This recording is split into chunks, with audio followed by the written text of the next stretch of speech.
Can you tell us maybe your proudest moment so far? Because you have a while to go before stepping down.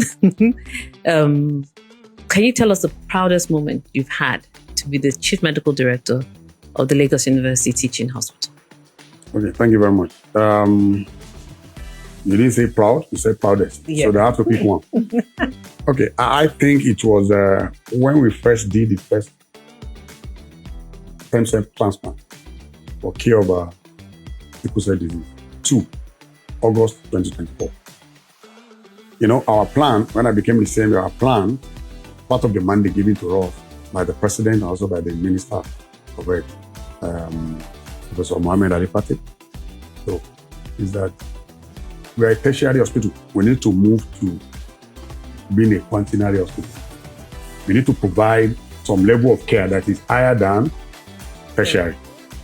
And if we are able to do that, I must give kudos to previous CMD, particularly Professor Chris Bode and also Professor Akoshibo. They started all the, you have a lot of training, a lot of things that you need to buy, you need to put a lot of things, but we deliver it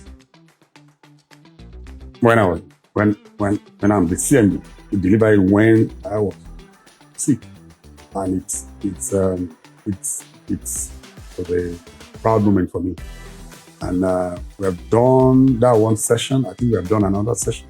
We are planning the third session, and we hope that we are going to continue to do. The reason why it is also very significant is that when you talk about sickle cell in the world, this is the center. That's the number one in the world. So we should also be able to do this. Every October month, we can pass the right information across. Don't go to a doctor who is not skilled in attending to your problems. Asking questions from Dr. Google, from TikTok, Facebook. Unfortunately, there are a lot of charlatans out there. There are a lot of myths and misconceptions surrounding cancer. Everybody thinks breast cancer is the same disease. They said chemotherapy will destroy the cells in your body. It will make you darker in color, make you very sick. It will kill the person. All medicines are quote and unquote poisons. My breast cancer patients die from lack of knowledge. Honestly, in the cancer space, things are changing. A lot more can be done. Breast cancer is not a death sentence. It can be cured. We need to take mental health very seriously because it's as important as physical health. We need to take it seriously because up to 20 to 25% of the population have mental illnesses at one point or the other. That's translating to the fact that 1 in every 4 individuals will have mental health challenge at any time. So it's a very serious thing. We need to break that stigma so that people can access care as at when they need it without fear of being labeled. I think that is one of the factors that are keeping people. Break that now. And like the theme of this year, access mental health services. Okay? Because they are there for us. No matter how limited the services are for now, but we still have a starting point. We can expand. One of the questions we put online was literally when you say the person has been cured, does that mean the person's genotype goes from SS to AS or AA? And does that mean that that person will have children who will not have the sickle cell or will not be carried? So every cell in the body carries, let's say hypothetically, carries the genotype. So if the person is SS, his body cells carry SS, his sex cells carry SS, his bone marrow cells carry SS. Now when we do a bone marrow transplant, stem cell transplant, what we want to do is we want to change the configuration of the stem cells in his bone marrow, so that rather than carry SS, they will now carry the phenotype of the donor. So if the donor was AS, once we do a transplant and that transplant is completely engrafted, that person's bone marrow cells will now be AS. If the donor is AA, and it's completely engrafted, that person's bone marrow cells will be AA. His sex cells did not change. So what it means is that if he's going to get married, he still has to marry somebody that is AA, because his sex cells didn't change. What we have only done by bone marrow transplant is that we've cured his bone marrow to a point where he won't have all the problems that the sickle cell person will have. So no more crises, no more low blood levels, no more end organ damage, that's the kidneys, the brain, the liver, the heart, the lungs. All of those things are now spared from damage. But his sex cells still carry that S gene. So it means that if he comes in, if he wants to get married, he has to still marry somebody that is 80, so that his kids will be AFC. This place where we did at this country, fake drink for here, fake drink for there, fake drink. Fake drink don't fool everywhere for market. Whiskey, na it was. Even Coke and mineral. Person where say they take alcohol. You go buy Coke, you go buy na fake. Some of them are for kitchen they do them. Some of them are for toilet. They take entire person. So for this December, you see all of this alcohol where would they see whiskey. It should make I shock you. You get some of this whiskey where they put acid because they want to make the acid make a whole person for truth. The problem where they for all this where they put now they say they damage body scatter. Yeah, people mix all kinds of things. You don't know what they're mixing. They mix the cannabis, different type of drugs, and many of these things, they can affect the heart, directly. It's very, very risky, very dangerous. Basically, because you don't know, what you're consuming. They can, as I said, induce that, affect the electrical network of the heart, and once that happens, that can also lead to the heart to stop. And once that happens, you have a cardiac arrest, and then that can lead to death. Do you know that sugar is one of the primary sources of the body's fuel, and that diabetes is also a condition that children can have? Welcome back to the LUTH Podcast. Today our episode is going to be on World Diabetes Day. So what does diabetes in the workplace look like from a pediatric endocrinologist perspective? Ideally, in the workplace, they should be empowered. They should not be stigmatized. They should have the opportunity to exhibit their full potentials despite the disease that they're managing. Right, amala, fufu, ewedu, and egusi. Do you think people with diabetes should avoid these foods? Sugar in itself doesn't really cause diabetes, but can predispose you to an increased risk of having diabetes. Diabetes that is not diagnosed and managed on time can actually lead to the death of a child. And so we talk about warning signs. We summarize it in what we call the 4 T's. Diabetes that is not diagnosed and managed on time can actually lead to the death of a child. And so we talk about warning signs. We summarize it in what we call the 4 T's. The first T is a child who is always tired, unusual tiredness. In fact, sometimes the parents might think that this child is trying to be lazy because when they send them on errands, the child is just weak. They might call the child lazy. It might just be that the child is unusually tired. The second T is that thinner. The child is losing weight, despite eating well. The fourth one is that the child is always thirsty, drinking a lot of water. And then the last T is that the child goes to the toilet a lot, meaning the child is going to the toilet to pee. Also, it could be seen as bedwetting. A child who had already stopped bedwetting, because children, when they get to a certain stage, different ages for different children, they will stop bedwetting. But a child who had already achieved what we call continence, meaning that the child has stopped bedwetting, who now resumes bedwetting, it may be that that child has diabetes. Then I must also add about children who cannot talk. Sometimes the mother may notice that the diapers are always full. They have to change the child diapers frequently. And then sometimes because of thirst, the child is always crying, cranky, irritability. So those are the warning signs. And if the child is brought in on time and we start treatment, then the child will not go into complications like diabetic coma, which may lead to the death of the child. So what's one myth you wish Nigerians would disregard about diabetes? Okay, eat beans, and beans. It's a huge challenge. So people believe that when you eat something bitter, it would cancel the sugar in your blood. Or when you eat only beans and beans products, your blood sugar will be really normal. Or when you eat unripe plantain. So these are generally meat. But what we don't understand is unripe plantain is complex carbohydrate. So the difference between an unripe plantain and a ripe plantain is just that ripening process. So unripe plantain contains complex carbohydrate. The ripening process converts the complex carbohydrate to simple sugar. So which is why when you taste your ripe plantain, it is sweet. So, but then everything, because it has, but then even if you eat your unripe plantain, when it's broken down, it's going to be broken down to sugar.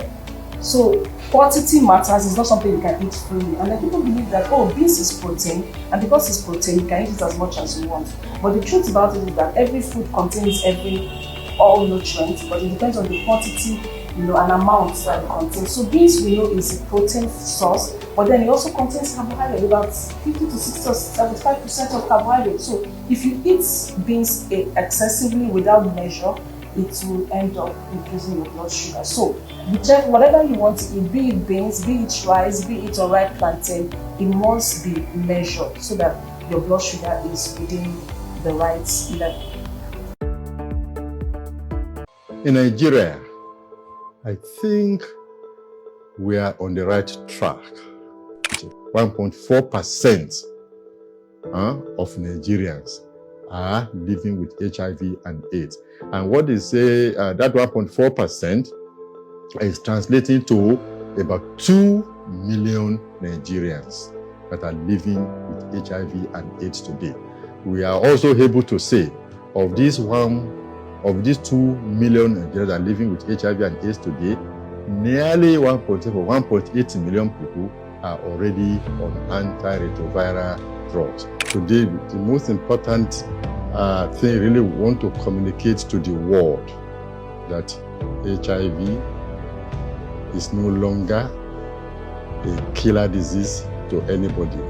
Whoever has the virus in his body should not die of that virus. There's hope. That's the truth. If you're able to take treatment, adhere to your treatment, there's hope. And what I really wish for, someday, because science is evolving. Someday I just wish I could wake up and I hear the scientists say, you know what, we now have a cure for this virus. And I believe it will happen, hopefully someday. But the truth is, when people are aware, when people understand that this family member has HIV, that doesn't mean I cannot hug her. That does not mean we can't eat from the same pot. That does not necessarily mean we cannot sleep on the same bed. I think the level of stigmatization starts to reduce from there. And when you have families that now understands that, okay, a person is living with HIV/AIDS does not mean he or she cannot function optimally. Does not mean he or she cannot, achieve his or her goals or aim in life.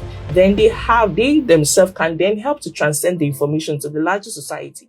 That misconception is that if you touch an individual that has HIV infection, you will catch the virus. It's a horrible misconception, and it is actually driving the stigma.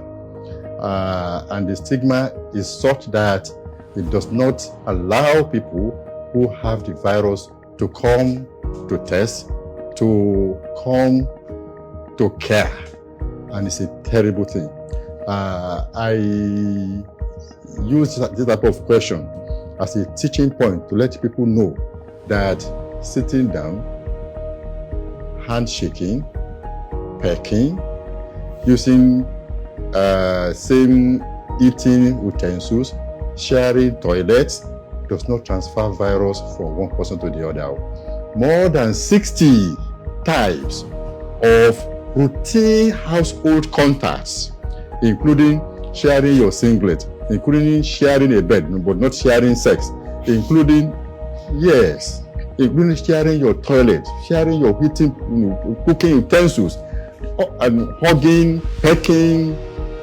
None of them that have been studied, of 60 different types of routine household contact, none that have been found to be capable of transmitting HIV. Not even a situation where you sleep with an individual with HIV infection and mosquito bite, and you expect that mosquito will come and bite you again and will transfer the virus to you. It doesn't happen.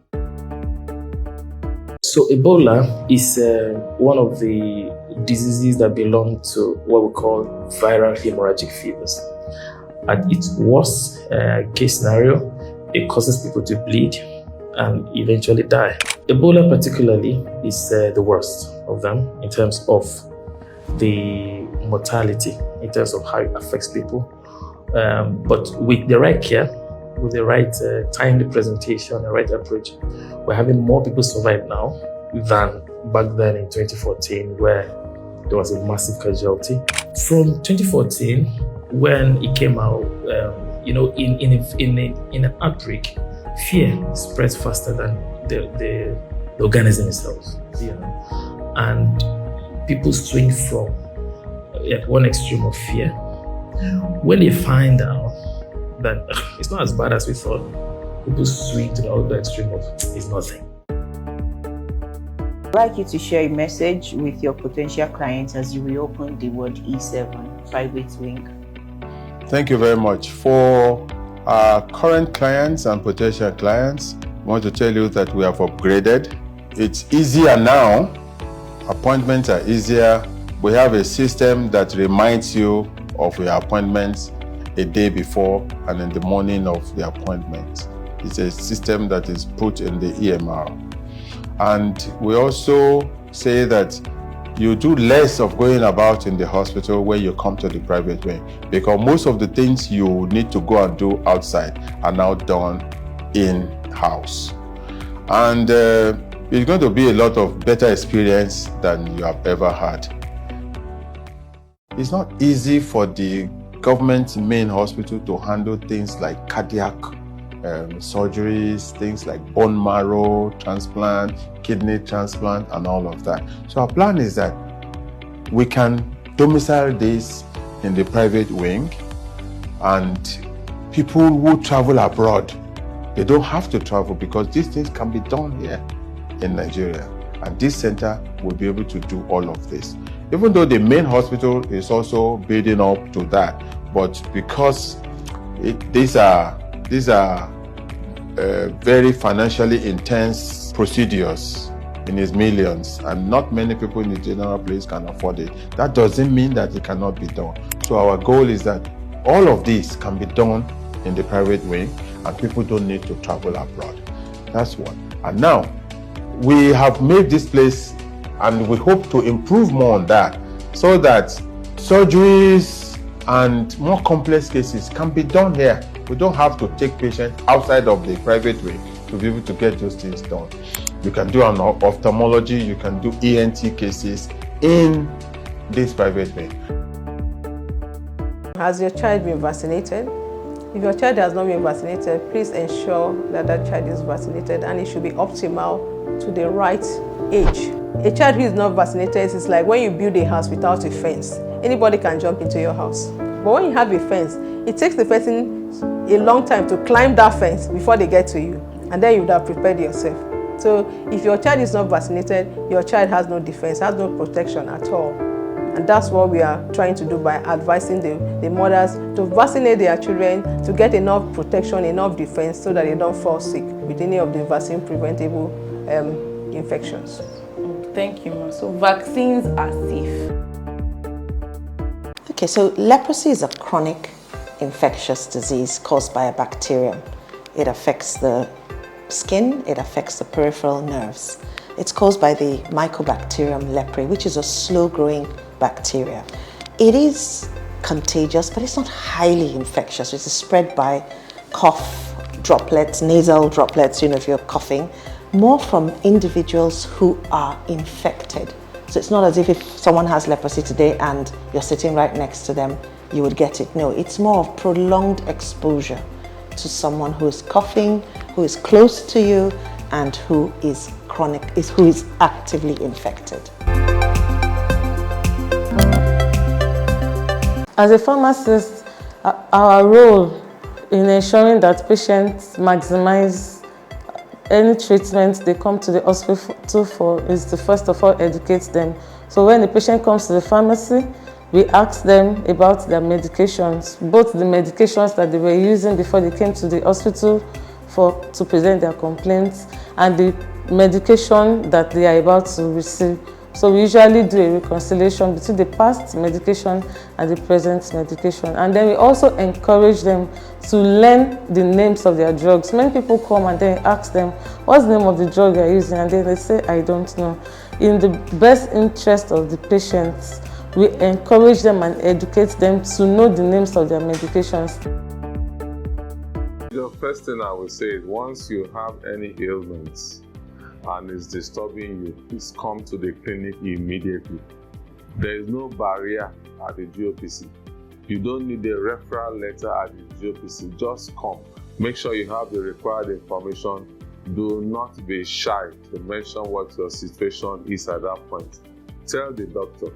There's something called confidentiality. The doctor will try and keep your problems confidential for you. It's not something that will spread everywhere and then stigma begins to occur. So that is one major thing I will advise patients to do when they have to come to the clinic. First thing that most people make before coming to the clinic is one. Many of them would have done self-medication at home. So they have started one form of medication or the other before they come. Okay, I have a headache. No, I think it's typhoid and malaria. They'll just start themselves on anti-malaria, they add ciprotab on top of it, and then they think that they are going to be better. You understand? Well, that is not the case. As I told you what the consultation is like, you need to determine what is wrong with that patient before you now move on. But that is one common mistake.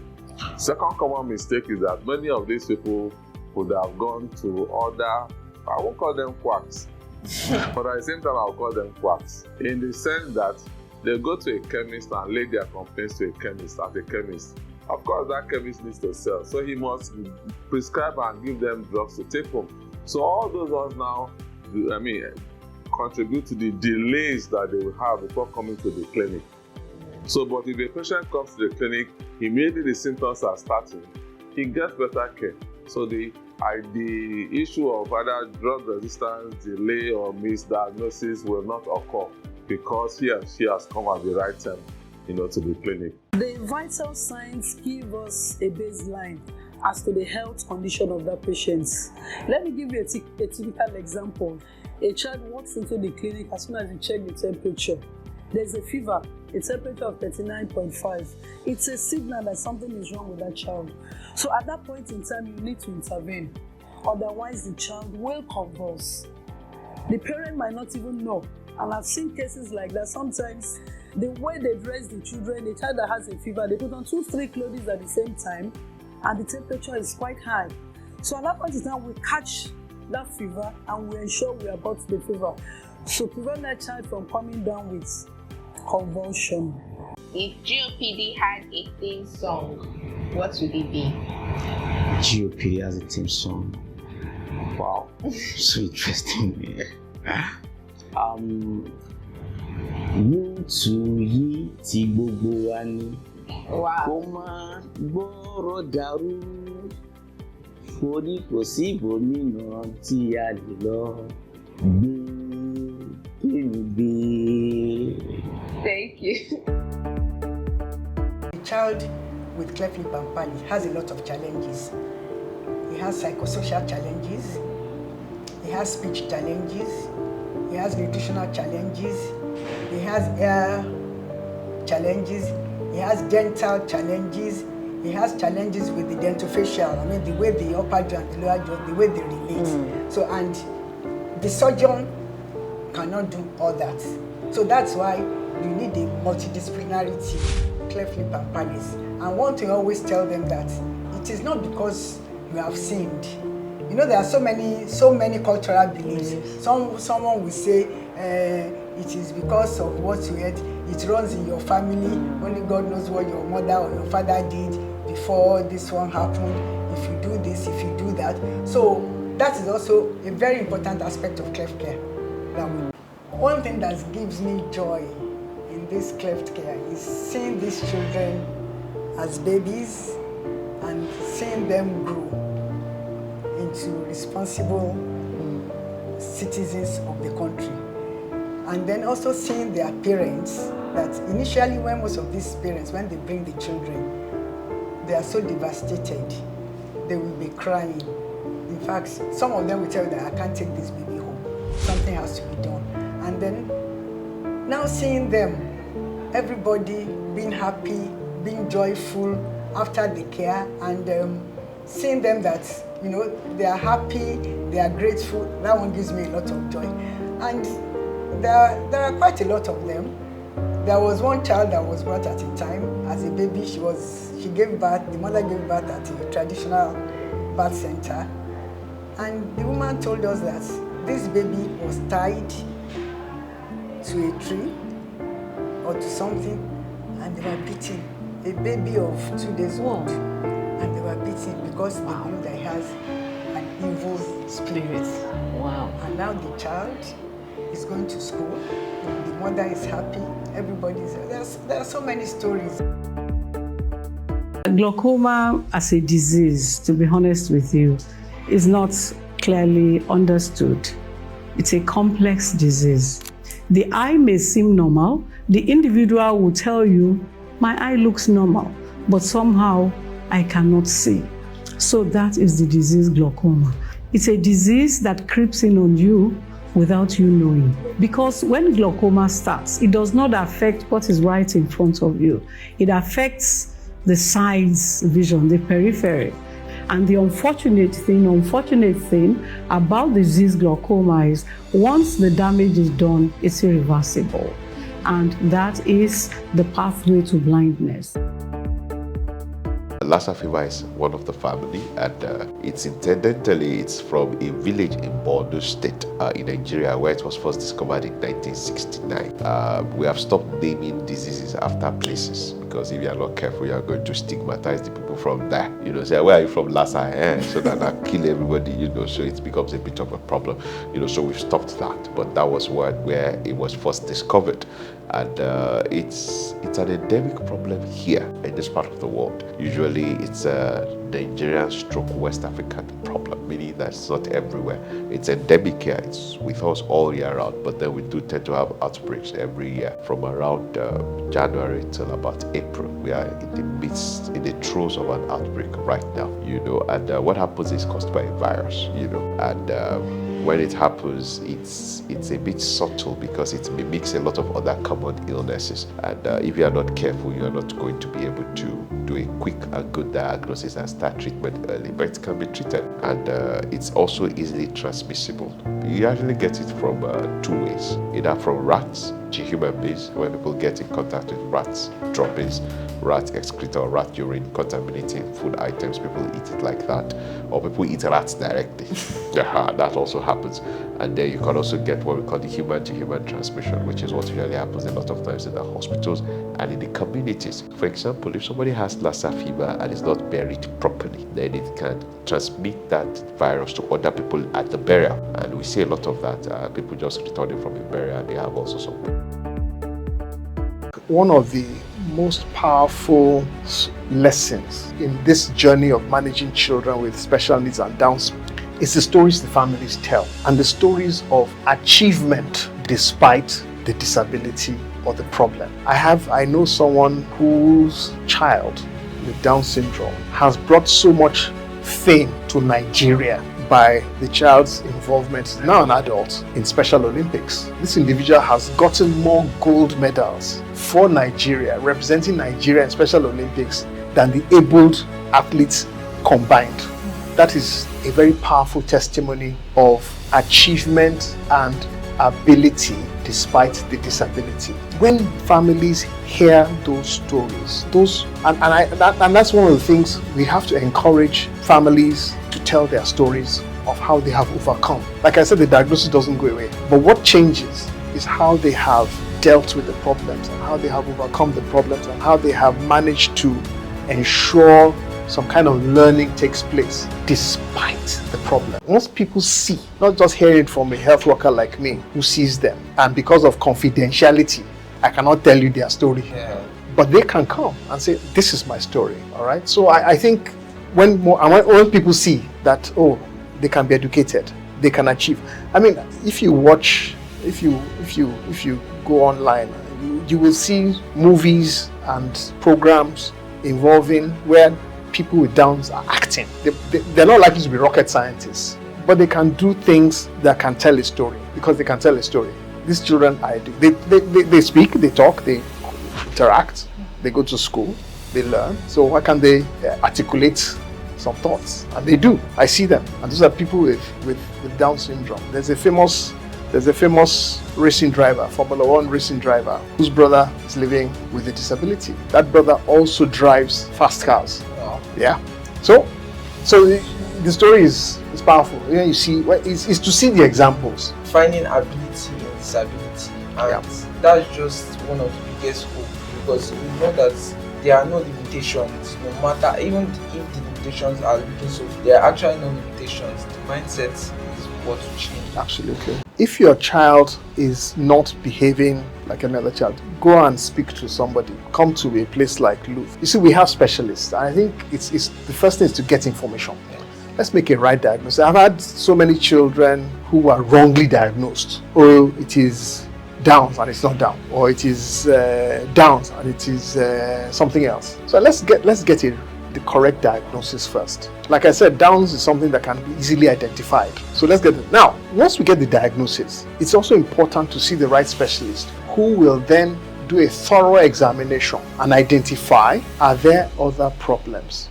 Then access to care, and then get involved in the support group. And if there's no support group, start one. If there's no support group, start one. Sometimes the support group that is available is in Abuja, but it's far away from you. Start one in your locality. Start showing off your child. Your child is a proud member of your family. Nothing can do take that child away from your family. And that child has something that will make you proud. Every child, God has put a potential in every child, an individual. You may not have recognized the potential because you don't know what it is. And that's why it's important to expose your children to as many activities as possible, as many interests as possible. Some of them would love to play the piano, some would like to play guitar, some would like to play, to sing, to draw, to paint, pottery, ceramics, crafts. You don't know where they will be the breadwinner of the family when they have some unusual talent that can be made commercial. Now, for adolescents and young adults, the major problem now is noise. Hearing loss due to noise exposure. We have so much noise in our country, from people going to events, religious centers, listening to music, blaring of horns, shouting and all that. So usually the inner ear also has a limit to the amount of sound that it can tolerate. Once you have the ear being exposed to noise from about 85 decibel, the decibel is the intensity of sound, for about 40 hours in a week, such ear is bound to come down with hearing loss. That is the major cause now for adolescents. So you have people using AirPods, earphones, they listen to music at very loud intensity. That's one major cause of hearing loss. Use of cotton buds is something that is done by almost everyone until recently, when people started hearing that cotton bud usage is not so much advisable for the ears. The reason is that the ear secretes wax, what we call wax, which is the normal brownish substance that we clean from the ear using the cotton bud. So a healthy ear secretes the wax, which is usually a collection of sebum from our skin glands, and also a mixture of antibodies. It actually has some antibodies which helps to protect the lining of the ear. So it's not advisable to clean the wax often, because if you do, you are losing that protective function of the wax. So usually it should be left there. By the time we chew, we talk, there is a mechanism for the wax to move outwards itself and then falls off over time. But when you are fond of putting in the cotton bud, what happens most times is that you're pushing the wax further into the ear canal, and then it starts layering up over time and it becomes impacted. But we also realize that quite a number of our people are going into herbal medications. Herbal medications, maybe because the orthodox medications are more expensive, so it's easier to treat certain ailments with herbal concoctions and so on, which are cheaper really. But in the long run, it ends up damaging the kidneys. Now, the random use of pain relievers, strong pain relievers, okay, is also very common in our environment, and it can cause kidney damage. Now, in the riverine part of Nigeria, where we have a lot of oil spillage, now those chemicals in the petroleum products have also been linked to increased prevalence of kidney diseases in that environment. So for areas where they're exposed to chemicals, yes. And now we have evidence to also prove that environmental pollutions, chemicals in our environment that we inhale, that we're taking, they also have the tendency to increase our likelihood of kidney damage. And more importantly, the global warming that has increased the environmental temperature will make people to sweat more, and most people drink less amount of fluid. So that means that in the long run, many more people are going to come down with kidney damages and kidney failures, because we're not taking enough fluid and we're losing so much fluid to the environment. And these are quite common in our environment. To a layman, when we say autism spectrum disorder, is a neurodevelopmental disorder characterized by speech delay or poor communication, poor social interaction, hypo or hypersensitivity to sensory stimulus, and abnormal repetitive behavior or speech. What do I mean by that? You can have a child with autism spectrum disorder not being able to talk. They may develop speech late. They may not develop speech at all. They may develop speech at a level that is not appropriate for their age. And some who have developed speech can go on to regress. So they were already talking, and at a point, they may even stop communicating. Social interaction with other people, family members, siblings, other students is poor. This is a child that wants to, they play alone, they are in their own world. Or sometimes, you might see a child that is reacting to sensory stimulus such as noise, yet the mother is in the kitchen blending, for example, and this child is covering hairs, or they react in a way, or they are just, they have strong affinity for sameness.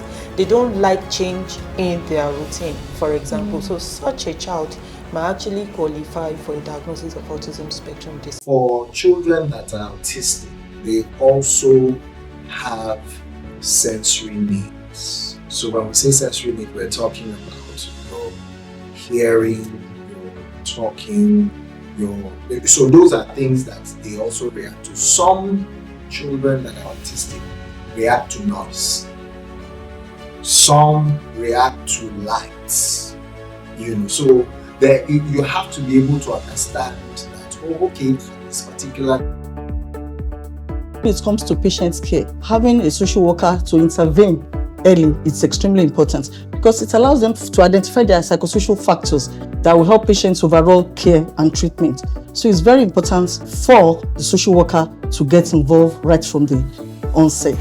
That question about the three roles. So I talked about financial, and like I said, because of the fact that we're in Nigeria, we're in a country where majority of people are still not under health insurance. We pay out of pocket. So finances are the biggest aspect of what we do. But finances isn't the only thing we do. We have patients that come in because there are lots of, we have a patient who's unconscious, road traffic accident, we don't know the family, and things need to be done for that patient. We step in. We have patients that have experienced abuse, domestic violence, sexual abuse.